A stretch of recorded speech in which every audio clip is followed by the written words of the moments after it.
ESPN.com's Pat Forty is with us now here on SportsCenter. Pat, what kind of an NFL quarterback will Cam Newton make? Well, Steve, he's got certainly, the size that people look for at quarterback. Obviously has the maneuverability and escapability, the athletic ability. Arm strength is certainly not a problem. I think really the question will be more mechanics and reading defenses. He's had a very good offensive coordinator to work with, Gus Malzahn, but Gus Malzahn's offense doesn't have a lot in common with most NFL offenses. So, while the physical tools are there, I think it'll probably take some time to adjust for him. And, whether anybody's willing to spend a first-round pick on him, I'm not sure at this point. Pat, the BCS championship game, clearly they won, and it was mission accomplished, but there were moments when you wondered. He had the bad underthrow on the one play in the end zone, the big overthrow on what would have been another touchdown here.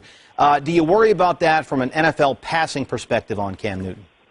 Yeah, he's certainly got to tighten up on NFL caliber throws. There's no doubt about it. The windows will be smaller. The defensive backs will be better. The whole schemes will be markedly different than what he's used to. So, there's a lot to like there, but there's also a lot to learn.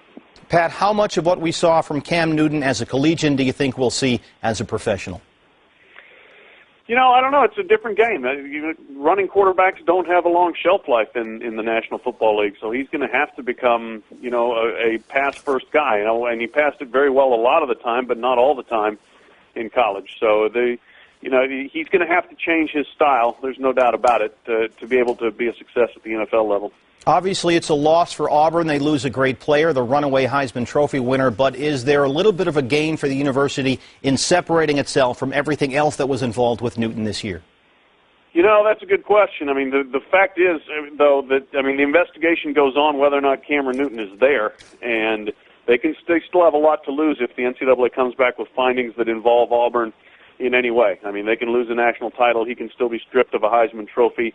And it really, if you think back on it, Steve, it was certainly, I would say, probably the most impactful, eventful single season any player has ever had in college, for good and for bad. He was ridiculously productive, led his team to an undefeated season in the national championship, but then was involved in certainly one of the biggest controversies in NCAA history, and it's an ongoing thing that's going to keep on dragging until we have definitive word from the NCAA that Auburn's in the clear.